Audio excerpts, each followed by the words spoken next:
This is the Source Podcast, where cold mornings, screaming bull elk, and bent rods turn into legends told. Hosted by Nate Zielinski and brought to you by Jiffy Ice Fishing, we go beyond tags and trophies, into the grind, the heartbreak, and the moments that keep us coming back for more. If it bugles, if it bites, if it lives wild, it's Sourced. Lock in.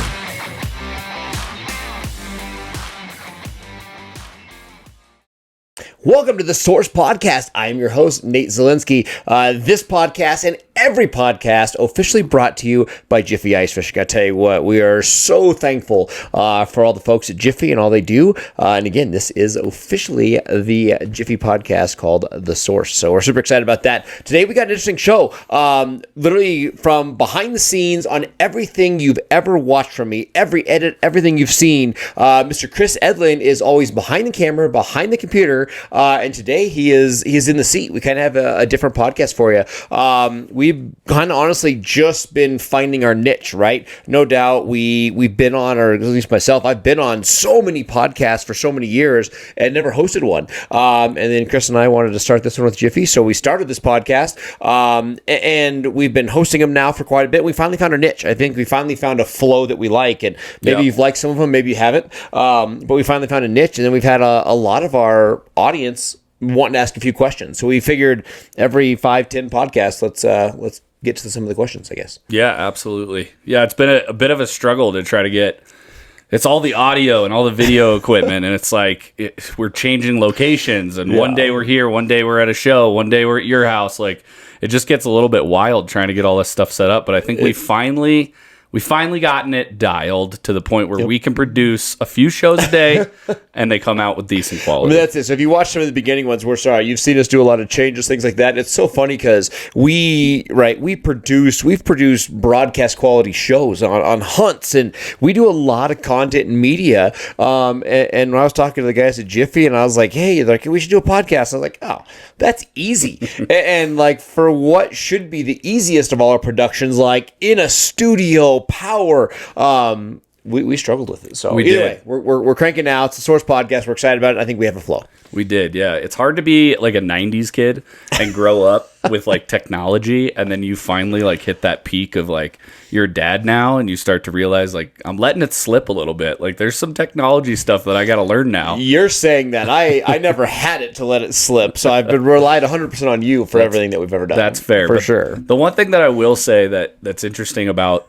our relationship is that we've always done it in a way that I think people can appreciate, because we do it as like DIY guys, right? I mean, it's real, that's for sure. Yeah, we are not a big production. We don't have thousands of dollars. Like, we're literally finding great cameras on Marketplace. Oh yeah. And we're putting them to use, and we're going on these hunts together, and we're raw filming, me behind you. Yep. And then we're getting it into Final Cut and doing the edits. And so a lot of it sometimes feels a little bit rough, when you get the final product. But I mean, that's our goal. I mean, we say everything. Our goal is education to create success. Our goal on everything we do is to go out and shoot it, and we would rather capture it even rough than not capture it all. And our goal is just to bring it to the audience. Exactly. So. No, I totally agree. Yeah, we've definitely had some blunders. None worse than this year on Lauren's deer. Yeah, we had a pretty sad situation with a camera where the gun blast shut the camera wide off on probably the biggest mule deer any of us have seen through a scope. I mean, that's it. So always little issues, but we're going to do our best to bring it to you. And the podcast, again, I think we finally found our niche. So this, again, this is episode whatever, mini, but I think we're on 13. It could be 14, but so, 13 or 14. This is where I think we're finding our niche. So hopefully it starts flowing from here. That's right. So the format for this podcast today, guys, is we've had some people watching the podcast. We, just for everybody's knowledge, we are on YouTube. We have a video podcast, so you can catch us live. If you're listening to this, you're probably listening to it on Spotify, or you might be listening to it on iTunes. We have all of the platforms. Yep. So if you guys are in the car and you want to listen to the Source Podcast, you can just load up iTunes. If you guys want to watch it, plenty of options there. But through those platforms, we've had different listeners. Yeah. They've been reaching out on some of the most recent podcasts that we've done. And a lot of the questions that you're asking of our guests people want to know about you, Nate. Okay. So we've written down some questions here to ask, and I think a lot of it is really just hearing a little bit more about your story. And we've kind of done some of this in the past, but we've never sat down and hashed it all out at once. So I guess just to get started, let's go from here. What is Nate's background? Let's just go really quickly into Nate's background in hunting and fishing. How did this whole thing get started? Absolutely. So it's kind of fun, especially right now, because everybody knows I have 12-year-old twins, right? So at 12 years old, we're approaching that middle school era. We're talking about college and life and what they want to do when they grow up, and it's so funny because they're like, "Dad, what did you do?" And it's like, "Ooh, let's not talk about what I did because it might not be the focus of the future." But sure. I've chased fishing my whole life. So, I was a little kid, right? And I was like, I'm going to be a fishing guide, like 6-7 years old type thing. And I was dedicated to being a fishing guide. Then I started working at a bait and tackle shop when I was 12, counting night crawlers, right? So I was into it. Then people started offering money for fishing tips and to take them out type thing. And then my first actual step in the career of like guiding or more of a professional world was hunting. I had an opportunity to be a hunting guide, and that wasn't my pursuit. My goal was to be a fishing guide, but I had the opportunity to start guiding hunts at like 17, so I jumped right into it. And then it's funny because I was trying to get hired as a fishing guide when I was 17 in high school. And I couldn't get anybody to hire me, right? None of the local guides in Colorado, we have to have a guide license and insurance and permits. And I couldn't do it by myself because I wasn't 18. So you couldn't get a guide license until you're 18. So turned 18, got a guide license, started guiding, and then it kind of flourished from there. I would say I was a guide, and I was good at being a guide, and that was my like thriving point. I would say the takeoff of my career, though, we've talked about this on one podcast, though, but was I was fishing and I broke a boat in half, right? So I had an old aluminum boat. I snapped some welds on it. Long story short, kind of as it tumbled through, I got an offering from Lund Boat Company with Brunswick, and they offered me a pro deal, and with that, I had to do tournaments, media, writing, and that's what forced me into the next step of the career, and I just kind of ran with it from there. Yeah, absolutely. Now, there's one thing that you talked about there that I wanted to point out, and that is the fact that you're a Colorado kid, right? I think we in this industry, we touch everyone in the country, but there is major followings in areas that they don't have the same fisheries we do. So I think it'd be really fun if you just quickly explain like what you started fishing for first, and kind of like how you have to navigate sort of Colorado's waterways and pick the fish that you're actually going to go after day. So let's hear a little bit about that. That's it. Again, we're Colorado based. That's where it's at. So even when I started fishing walleyes professionally, when you're talking a pro level event, right? We don't get to count the regional stuff as a pro level. So when you're working with Lund or Mercury or some of these brands, we're looking at the time when I was fishing it in 2006. It's PWT, FLW. It's some of these bigger tournaments, MWC. So the closest one, maybe you get one tournament in the Dakotas, which is a 10-hour drive, but everything's in the Midwest. So, I had a 15 to 20-hour drive everywhere. So you're eliminating pre-fishing. You're eliminating knowledge of the water. So it was tough in those situations. But in Colorado, right, you say the word Colorado, and I hate to, talk about too much or slander it, but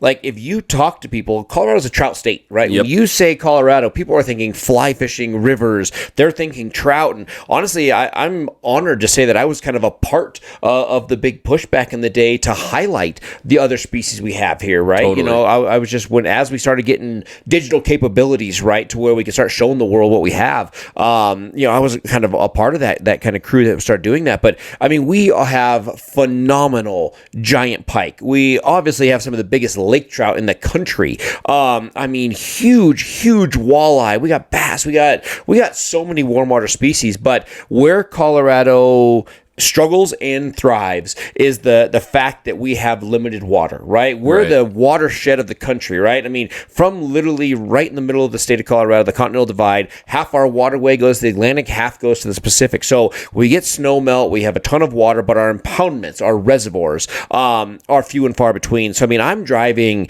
30, 40 minutes to my closest body of water. It's a daily commute, almost 2 hours to a lot of the bodies of water that I grew up guiding on. So we have few water sources compared to most people that are fishing in the country. So fewer water, but reservoir based, right? So we have man-made structure. We have so much water flow coming through our lakes. Like an entire reservoir will cycle molecules of water in like 5-8 days type thing. So we have so much nutrients, so much clean, good water that our bait fish thrive, our food source thrives, and our fish thrive. So even though we have limited water, the pike, we get 30-pound pike, we get 40 to 60-pound lake trout.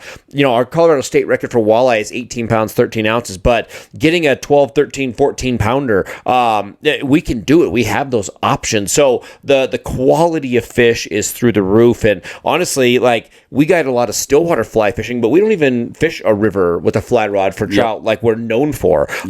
So phenomenal fishing, but again, I would say with a limited resource. And then, like me growing up guiding, we have to have a state guide license, which is hard to get. So we have to have a license from the state to outfit. And then the biggest kicker is permits on that body of water. So like right now today, my business, Tightline Outdoors, we have 17 permits within the state to guide. Crazy. Which is phenomenal. I mean, it's an awesome opportunity, but it's so much work. There's a particular fishery. I don't even want to say the names. I don't want people to look at it, but I've been applying now for 22 years and I've never gotten the permit. So I mean, it's crazy. And it's funny because we talked to, people in the Midwest, and they're like, what? There's a guide license? There's a permit? They've never heard of such a thing. And it's a catch-22 because it makes people have a reputable service here because there's so much work that goes into it. For but sure. It's also, you have to have a full staff just to deal with it. Yeah, no, absolutely. I totally hear that. Yeah, I think what's funny about what you're saying, about the trout water, and we'll get into kind of how you sort of broke into these other species is like in the 90s, right? I would go into Granby Bait and Tackle, or we go into any of these, Red Feather Lakes tackle shop, and they always have a giant lake trout pinned right above the door on a mount. And that was it. There was never a pike up there. There was never a bass up there. There was never a walleye, a giant crappie. And we have these species and some really big ones in the state that people have no idea about. And I would say if somebody in Colorado is calling a guide service and they want to fish for pike, your name comes up at the top of the Google search. Tightline Outdoors shows up.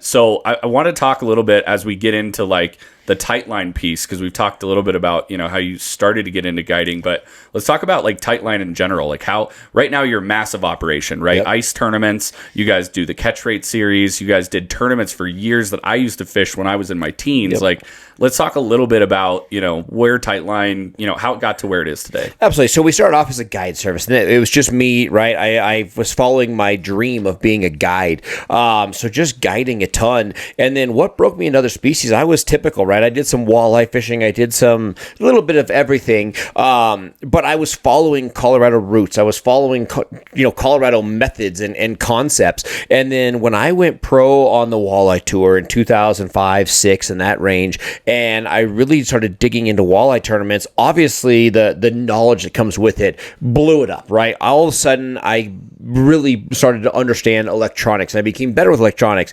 I learned how to break down suspended fish, learned how to very well execute planer boards, and all these cool, concepts and methods of how to fish. And then I started, bringing them back home to Colorado, and all of a sudden I was able to take it to the next level. So, I mean, honestly, big pike was one of the biggest things that I would say put my name on the map, right? It was the first In Fisherman article we did was that. And so we did a lot with offshore tackle at the time, and we were really kind of, diving into this like suspended big fish opportunity. And it's something that literally up until the early 2000s hadn't been done in the Western United States. Like nobody was targeting this type thing, and our pike are huge, but they're so well fed that they're scared to death of the boat, right? So the general take of big pike in the state had not happened. So I got back from a Lake Erie tournament, and I had really just started something. They've been pulling boards there for decades and years and years and years, and it was not a Western thing. So when I really started diving more into the planer board thing,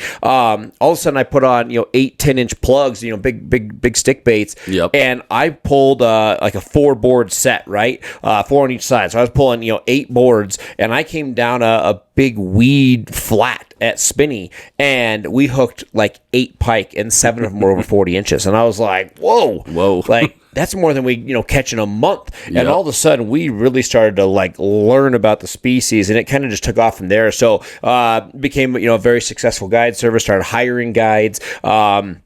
made a bigger name, and then there was a need for events, right? So we started hosting walleye tournaments and bass tournaments, and it was one of those things that here in the West, so many of the events and the things developed for fishing were ran by a town or ran by a tourism board, and they weren't fishermen. So there was a huge gap, and we took it as a business opportunity, because if you're not a fisherman, it's hard to host a fishing event. So we were able to jump into the event space with ice fishing tournaments and open water tournaments and all the stuff, just because we're anglers. So we're like, hey, if I was going to fish a tournament, here's what I would want out of it. So we were able to kind of fill a niche, and it kind of just took off from there. And to this day, we still try to advance. It's funny because anglers will be like, man, why'd you drop this, or why'd you start this? Being a private entity, we can adapt. So we try now to fit the bill for what anglers want. And all that. So we still guide to this day. You still run a ton of guide trips. We still do events, and just kind of go with it. Yeah, you guys definitely have a big operation. I think there's one thing that I want to pause on here, and that is, we talked about technology at the beginning of the podcast, and sure, I've got kind of a brain for that. What has always impressed me about you, Nate, is that you have the brain for fishing. Like, you have a full-on dictionary, thesaurus, stat sheet in your brain. And it doesn't matter what time of the year it is. If I've got a question and I'm on the water and I'm like, oh man, I can't remember how fast I'm supposed to go or what depth it's at, you're always replying back, not with like, this is the speed you're supposed to go. You reply back with, hey, this is actually why you want to go this fast, and here's the reason. The fish are doing this, they're eating that, they're this part of the water column. If you see any here, this is what they're doing. Your brain for fishing is phenomenal. And I think what people don't see is that when you get a new guide, you have some sticks on your team, right? These guys can catch fish, and it's no shame to them whatsoever. But I have been personal witness to you helping train your team on catching every species in the state. So I think we need to dive in a little bit there as to like, where are you getting all this knowledge? And like, how are you able to replicate it time and time again? I mean, that's it. So where it started to me was my tournament career, right? To go back to that. So when I started fishing tournaments, right, I was fishing NWT, the very kind of tail end of PWT and a little bit of FLW. So either way, all of that was kind of coming together in those early 2000s. And as we were kind of looking at that, I would show up on, call it Lake Erie, right, for example, and I didn't have a team, right? I didn't know anybody, right? Yeah. So I show up, and I was a good fisherman. And all of a sudden, I'm looking at Erie, and my boundaries were like 90 miles. So I'm like, where can we fish? Yeah. The tournament director's like, you can go anywhere your boat will float within 90 miles of here. And I'm like, how do I find the 5 biggest fish in this? And I was terrible, right? My first tournament, I took like 220th out of like 221. I remember I wasn't dead last. I was one spot ahead of it. Okay. But I was like, I had skill, I had the tournament driven mentality, and I couldn't compete because I just didn't know what to do. So I was like, I need to figure out how to break down water. And at that point in time, I switched all my focus into something that I literally built my career on, called the 3 W's: what the food is, where's the food, and when's the interaction between the predator and the prey. So all of a sudden, I took kind of a biology standpoint for it, and it literally helped me eliminate like 90% of the water by knowing what the food is. So I went down that rabbit hole, and I still do, to where now learning about a fish and habitat and how they feed and just everything about a body of water became my mainstay. And then once I learned that, it all came together. So that's where all of a sudden I just had this overwhelming knowledge of the fisheries and how it's all happening. And once you know that, it becomes easy. So that's what I really install in my guides. It's funny, I was actually talking to Gary Parsons about this 10, 15 years ago. And I was like, hey, what are they eating there? He's like, man, I'm not sure. Yeah. And we're talking to a dude who can catch more fish than any human alive. And he was just like, man, I'm just catching them. And that's where I was like geeked out and nerding out on the species type thing and the food and just everything with it. And that's what I try to install to my guys. I'm like, hey, I don't want you just to know how to catch them. I want you to be able to explain to people how to catch them so they leave a guide trip with like the most knowledge they've ever had. So I would say that I try to take it to the next level and understand why, because that helps me on days that you don't catch them. When you don't catch them, if you don't know why you didn't catch them, you really struggle. At least me, I'm like, hey, the barometric pressure, the wind, the temperature, the bait fish, whatever, I can usually explain on days when I don't catch them why. There's nothing I can do about it. I can't force them to eat, but at least by having that knowledge, every day I go in the water, I can be one step ahead of other anglers and the fish to try to at least create the most success. Absolutely. Yeah, I think, it's like a fly fisherman on the river, right? They have to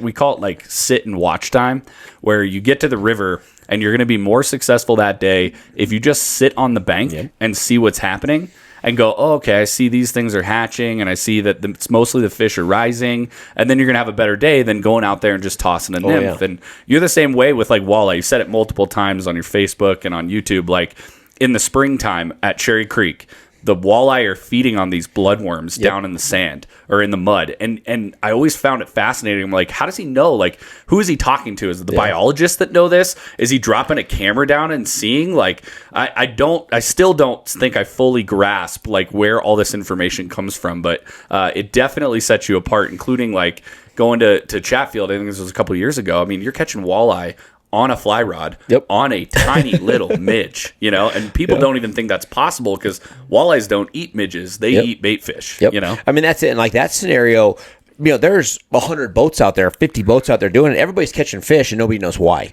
And that's just where I can't handle it. My brain doesn't work like that. I got to know why it's happening. And exactly, I mean, I'm looking at the fish. I'm, checking stomachs. I'm talking about it. I'm dropping cameras. I'm, using the internet. I try to take every concept that I can to understand why things happen. Because again, once you know the why, I have an approach every time I get on the water. Yeah, full on science experiment out there. Oh, for sure. Is what it becomes. All right, cool. Well, I think we've got a good intro into how Nate got into fishing and where you're at today. I did want to hit some of the questions that people ask. I think some fun stories for the folks that are on listening here, seeing us live.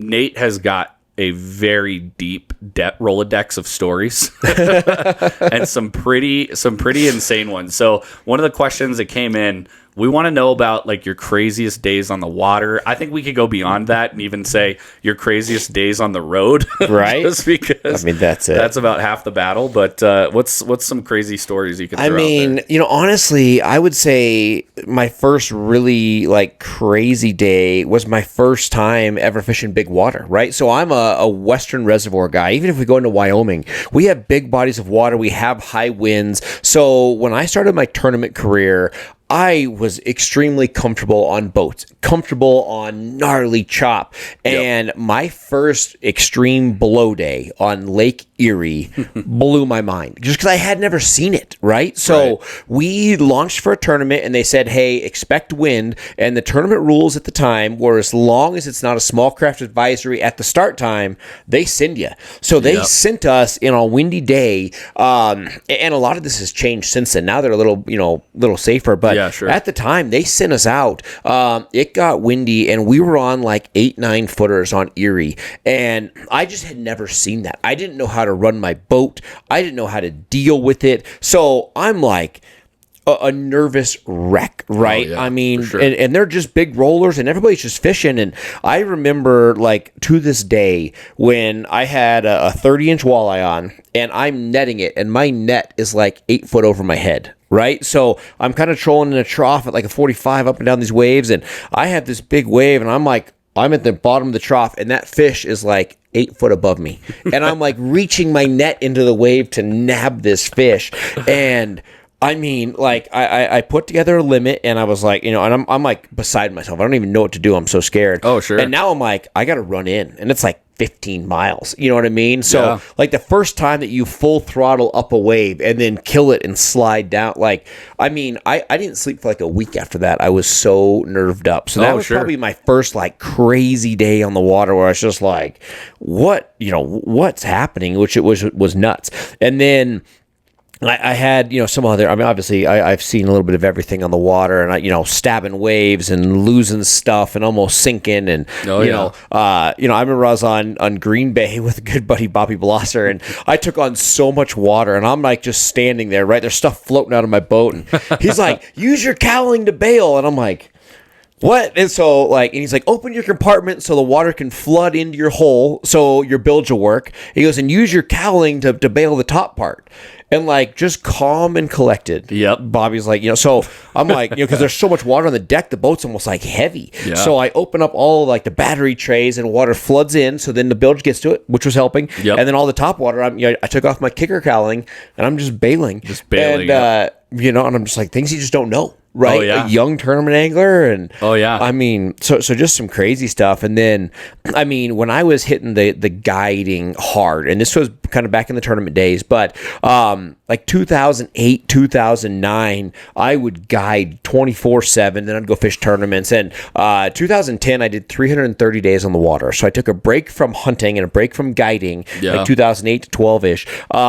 And I did 330 days on the water between ice and open water. And it was crazy. And with that, I would say my equipment showed. So you kind of talk about that, just crazy experiences. But I remember pulling into the lake one day, and I remember my customers kind of looking at me. The day before driving, I lost a bearing on my boat, right? Right. No time, and I had no time to reschedule. So you would literally take a jack and jack up your axle. The one side. Up to the trailer, and you would ratchet strap it up to where it wouldn't drag. And I had 3 wheels.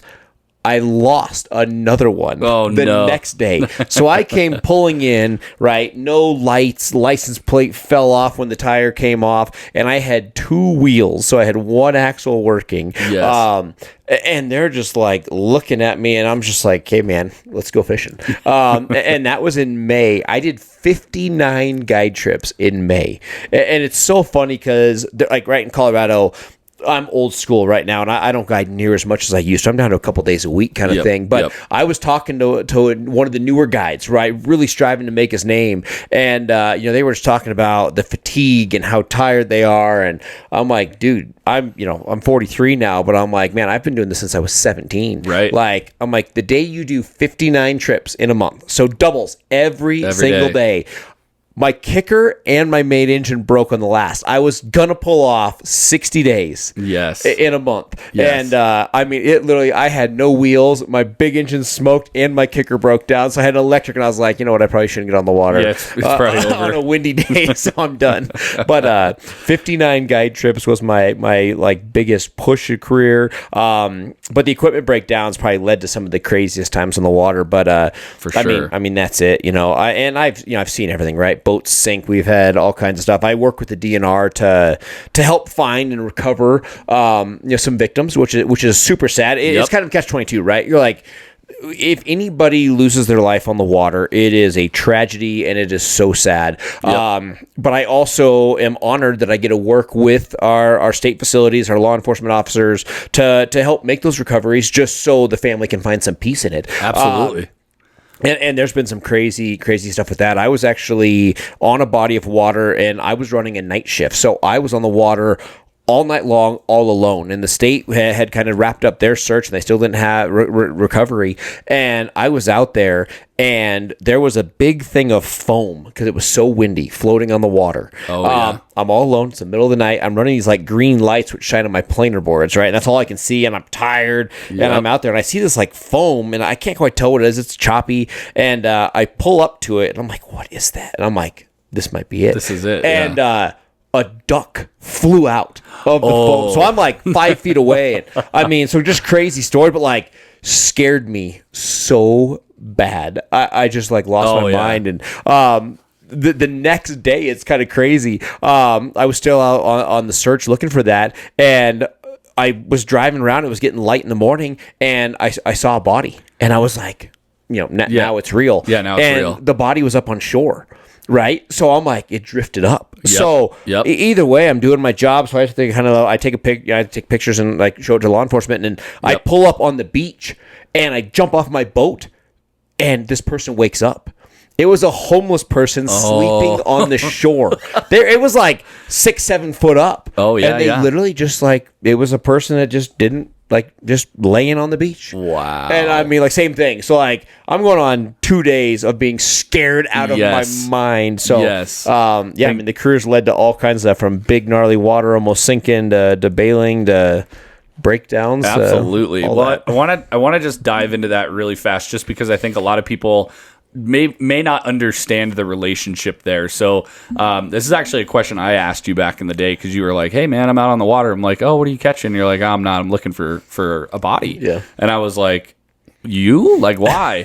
And I don't think a lot of people understand that, like, law enforcement, fire, they have all these tools. Even CPW, they have all the tools, right? They have the latest graphs and they have all the stuff. They don't know how to read them. Yeah. Like, they don't see the same stuff that fishermen see all the time. Like, we drive past that same stack of pylons on the south side of Chatfield. We know exactly what it is, what it looks like. But, maybe a newer guy to graphs doesn't know what that is. And bodies, if I'm not mistaken, not to get too morbid, but, they stay down for a long time. And then finally, when they start to decay and, like, they kind of float back up to the surface. So you do really need to recover them while they're down, honestly. Yeah. I mean, that's it. It's like anything, right? Again, we don't need to dive into it too crazy, but, like, as an angler, right, I stare at my graph. Even if I have a year that I don't fish that much, I'll look at my graphs 150 days a year, 200 days a year, right? So when you know your electronics, you know them in and out. And unfortunately, well, I shouldn't say that. It's fortunate that most of our search and rescue, law enforcement, right, even the Coast Guard, none of them get the time on the water like a fishing guide. Right. So whether it's mapping, knowledge of the reservoir itself, like, we know the contour changes, we know where mud turns to rock, turns to sand better than anyone, because we follow it for so many reasons. So where I'm at my point in career, I know my electronics flawlessly, and the contour, so it's easy for somebody like us to step in and help out when help's needed. So we step into a lot of those situations, and it led to crazy stories over the years. Absolutely. Well, right on. Gonna switch a little bit of gears here. So here's an interesting thing that I think some people want to know, and we got a question about it, is you guide for a living, right? Yep. So you're on the water 24/7. Everybody says, like, do what you love and you won't work a day in your life. It is very much work guiding, right? Yeah. And there's some days, I'm sure, where you struggle with it and you're not sure if you really, can make it this time because you're not feeling good or whatever, but you're pretty dedicated to making the trips happen for your customers. Where you might lose a little bit of dedication is your own fun fishing. And we've talked about this a little bit, but, like, I think the viewers want to know, like, you don't fun fish a lot, but if Nate was to choose, like, what are you doing to fun fish these days? It's funny, because that is something that I think about all the time, because everybody says that, right? They're like, oh man, you get to fish for a living. And I'm like, man, I drive a boat for a living. Yeah. I rarely fish. It's just one of those deals. And the fun fish aspect, I think about all the time, because my kids get the brunt end of it. And it's unfortunate. Like, my kids love fishing and hunting, without a doubt, but they don't do it that much. Like, I watch their friends ask them questions, and they can recite the knowledge because they hear me from seminars and all this stuff. But, like, on the water, I don't get to fish with my kids as much as I want to. And it's crazy trying to find a separation of fun fishing. And this is how I always say about it, is when I go in the water with my kids, right, and we're going to go out there, when the bite is on, I naturally want to record it, right? When the bite's on, I'm like, we should turn on a phone. Like, we need to show the world, or, Nitro or Jiffy. Somebody wants to capture this for social, right? So I struggle with this so much. And this year hunting, I told my kids, we would try to film their elk hunts, but we wouldn't. So we filmed their deer hunts, but the elk hunts, I left the camera at home to have the experience. So it's something I'm going through right now, where I'm trying to learn how to get back to the roots of just fun fishing, even if it's epic. Let the world not have it. You know what I mean? Exactly. So I'm trying to do that. But I mean, even on the years where I'm fishing 150, 200 or 300 days a year, I might get 1, 2, 3 fun days. It just kind of is what it is. Because again, if I'm not on the water guiding, I'm oftentimes doing podcasts, doing content, trying to catch up in the office, right? Because we still have a lot of businesses. We have a open water tournament series, an ice fishing tournament series. We do a lot with endorsements, things like that. So there's a lot to it. So the fun fishing takes the brunt of it, but I'm working on it. When I do fun fish, Lane, my son, and I have fallen in love with shark fishing. So land-based shark fishing, right? So we go to Florida, we fish off of a beach, we paddleboard way out there and drop our baits, and I think it's the predator aspect, right? Catching a fish that is like when you get them to your shore and you have a, whether it's a bull or a black tip or a big hammer, or, a tiger or whatever, like you're dealing with a mean fish. And it's the only fish that I've ever targeted that like tries to get you. Oh, right? I mean, like we get bit by pike. I had a pike just tear up my face one time. That photo. But like when you're unhooking the shark, like they look at you. Right? No other fish looks at you. Those look at you and you're like, oh man, he wants to get me. So that aspect's fun. And I think the reason we like it so much is because Lane and I have learned it together. Right? Yes. So we took our shark test together. We've learned the technique together. So instead of me teaching him, we kind of learned it together, which is super cool. Then I love sturgeon fishing, right? So we go to Idaho. We try to go once a year. So on a fun trip, catching giant sturgeon. There's just, I mean, they're a dinosaur. They are legit dinosaur. And you're up there and you'll fish a week and not see a soul. So it's kind of good to disconnect, no cell service. So I love that. And then, if it's up to me, statewide, like right here in local, I love throwing jigs shallow for walleye. I love fly fishing for big trout. We love catching big Lakers topwater. So there's a lot of little cool things. Right. But if I stay local, I tend to make it a work day. Yep. If I travel, I tend to not make it a work day. Make it a work day. That's kind of where it's at. It's the evolution of fishing. Everybody starts their very first, fishing lesson with a light pole, usually throwing on a grub or a worm and going for a little bit of a sunfish or some panfish.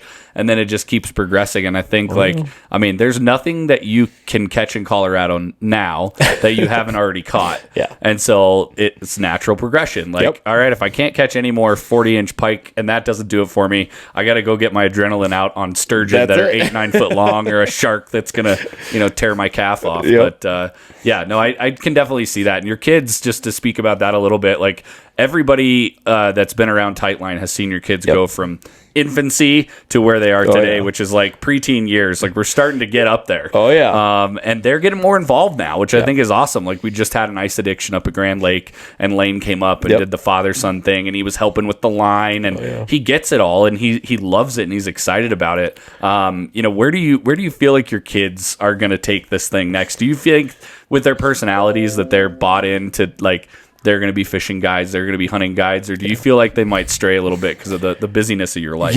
Right now they both love it. So they both love it. I would say if anything, Lane is gravitating to the fishing side and Lauren's gravitating to the hunting side, which I think is cool. That's cool. I guess my honest fear is right now where we're at to this day, like I have things, I don't want to say I have it figured out, right? Because life throws you a curveball, but I have things rolling in the right direction, which is pretty phenomenal. And they see that, right? They weren't around with me driving around on 2 tires out of a 4-tired trailer. For sure. They didn't see it, where it was such a struggle, and it's the fishing industry, right? It is not easy. Like it is such a hard industry to make a living in. Absolutely zero sleep, lots and lots of equipment and money, and it's definitely not a money thing, right? You're never going to get rich as a fishing guide type deal. Sure. So it's a hard life, and they're seeing a very established business. So I guess that kind of fears me, but they both love it, and I'm not going to hold them back for it because even though through the struggles, through all that, right? Like to me, the whole industry that I do is work. Like it just is, right? I don't want to, they say, you do something you love, you'll never work a day in life. Like it's work, right? When my alarm goes off at 3 a.m., like I'm not stoked to go get on the water, but for sure. I think I have the coolest job in the world. Yeah. Right? So that's how I look at it. So again, to me, it is work, but I love what I do. So that's kind of where it's that caution. So we'll see. I mean, the kids both help out at our open water tournament. They've been doing that for several years now. I would say they're just now at the age where they're starting to grasp everything a little better. So yeah, it'll be exciting. The next 6 years-ish are really going to be where they're diving in more, and we'll see if they like it. Yeah, we're going to find out real soon where their passions lie. That's awesome. They're both going to tag along on guide trips this year, which is cool. So, yeah. That's awesome. I think, you mentioned something there about, like, the struggle. I think that was another question that we had that came in is sort of like, yeah, everybody does see it as this fantasy land. Like, and we've talked a little bit about like the mishaps, but like for you as Nate, what is the biggest struggle in running Tightline right now? Like, is it the like lack of sleep? Is it the like trying to, get everything organized to make sure the sponsors that you have all their stuff? Like, is it, taking care of your guys? Yep. Because, those guides need support. Like, what is the biggest struggle in running this type of business? Where I'm at right now, I would say the biggest overall struggle is time. I'm at the point to where I still guide, right? Yep. So, and I love it. I don't think I ever want to give up the guiding, because simply for the fact that I think it keeps me where I need to be skill level, right? So I want to be able to have the challenge of fishing, have to overcome obstacles and stay on top of the fish, because I think the true fishing, so many people in my situation slowly fade of the fishing and they go down into the content or shows or this or that, and I think you still have to be an angler. So I want to keep the guiding, because it keeps me focused on being an angler. So I love that aspect, but I have 4 or 5 different kind of businesses between the events and guiding and endorsements and podcasts and content and everything else, to where my time's spread thin. So my biggest struggle point is that. Guiding, though, I think is probably important, because everybody wants to be a guide. There's more guides now than there's ever been, right? Like, I mean, I can't even list how many guides there are now. For sure. And on the guide side, I would say, here's the thing to think about, right?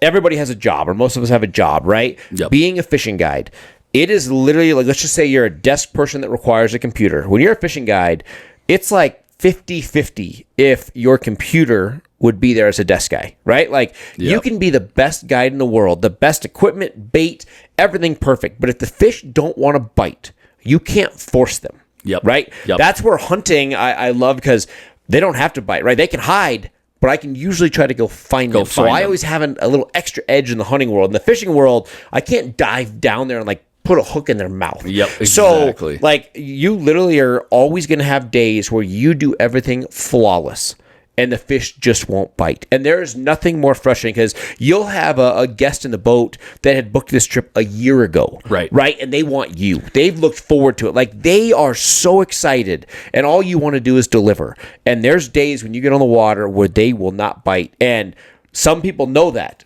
There's a lot of guests that are like, hey, man, like, we booked, we've been excited, and we paid. Get the fish. And there's nothing you can do about it. So it can be rough on those type situations. So that's the frustration with the guide. So where I'm at, it's time management, not having enough time to dedicate to all the different entities. I mean, I split my career, half fishing, half hunting. And then on the fishing side, there's like 4 businesses within the fishing side. So my time management is my biggest weakest. But as a guide, I'd say it's the fish showing up, biting. And then lastly, like my team, everybody asks why I try to do my best, like to get them endorsements, get them equipment. We hired a new guy, and he's like, man, you don't have to provide me this. I'm like, here's the deal. I've been in your shoes, where I strictly was a guide. And equipment failure was my biggest issue of why I wasn't successful, because things break when you fish every single day. So being where I came from exclusively as a guide, I do everything I can to get my guys as much support on the equipment side as you possibly can, because that's usually the downfall. It is, yeah, especially in the cold winter months, and you got guides that are fishing brutal Laker trips or whatever it is. But yeah, that's awesome. I'm glad that you support those guys, because they need it, and they're young, and they're just trying to get started like we all did. Okay, we got about 5 minutes left. The one thing that I was just going to mention to piggyback off of your actually getting the fish in the boat, it's half of it is you being on the fish. The other half of it is having people in the boat that can actually catch the fish. We experienced that a little bit. We went on a Laker trip. Well, one of the first times that we like hung out outside of media, and yeah, we were in the boat and we got some bites, but nobody could connect the dots on the fish. I mean, that's it. That's where we have a team of 5-6 guides that work for me, and they're phenomenal anglers. And when they come to me and they're like, hey, I want a guide, and I say, here's the deal. I said, I could care less how good of a fisherman you are. And it throws them off. They're like, what do you mean? I'm like, I need you to have the ability to help other people catch fish. Because I know so many people that are phenomenal anglers and they're terrible guides because they don't know how to relay that. And I'm like, hey, in Tightline Outdoors, at least, our guides don't fish. There's other guide services where they do, but at Tightline, we don't fish. So when you look at that, it's about that concept. So we try, and Lakers is probably the hardest thing that we struggle with, because there's not a lot of options for technique. But like, I talked to a guide, one of my guides earlier this year, and they hate trolling. They cast jerk baits and they cast using forward-facing sonar. And I'm like, hey, man, I need you to have your boards ready, have your cranks ready. And they're like, why? And I'm like, because at some point, you're going to get a guest that can't cast accurately, can't execute a technique, and I want them to have a successful trip. So try your go-to, but if it doesn't work, I need you to have a technique that will produce that fish. So a guide's talent is the ability to adapt a situation, adapt a bite into something that everybody can use. Start off being technical and whatever, but know how to read the situation, say, this isn't going to happen. What can I do? And change it. It's so funny when I get called out on it. I'll have clients that we show up and we start doing something and I'll switch. And they're like, they're like, you just like totally downgraded us, huh? And I'm like, no. And they're like, we weren't good at that, were we? I'm like, well, we missed a few fades. I love it when they call me out. They're like, hey, man, we're happy. We're catching fish. Thanks for doing that. But it's funny when they catch me when, like, we'll go throw a light jig for something forever, and then we switch over to slip bobbers. And they're like, why did we switch? I'm like, no, I just think it's a better technique. And they're like, you're such a liar. So, but again, that's the guide's ability. Yeah, here's a broomstick instead of your light tipped rod, just so we know you can get the hook set going. Well, that's awesome, man. I think we've got a few minutes left here to wrap up the pod. I would say the biggest thing that everybody is probably curious about, or what I've seen the most questions about, is kind of what's your future, right? Like, you've been doing this forever. Everybody, like, we're kind of hitting that midlife age of deciding what's next. And, for some people, they're going to do it their entire life. But have you thought about kind of what's next for you, or what's next for Tightline, or kind of what the future is like? We're at a state here, especially in Colorado, kind of home base, that I think there's a lot of changes on the wildlife side, the DNR side of things, to where opportunities are getting taken away and the education needs to be promoted. So as social media grows and you have more influence and all that kind of thing, I've found a lot of kind of cool concepts available with our DNR agency. So I work with both the Colorado DNR agency called CPW and in Utah, the DWR. And I'm doing a lot of stuff with them to kind of help maintain some of the opportunities that we have. I'm working with them on education, helping them with some decision making. So I love that. I don't want that to be my main thing, but I love that I'm getting more involved on the big picture side to make sure that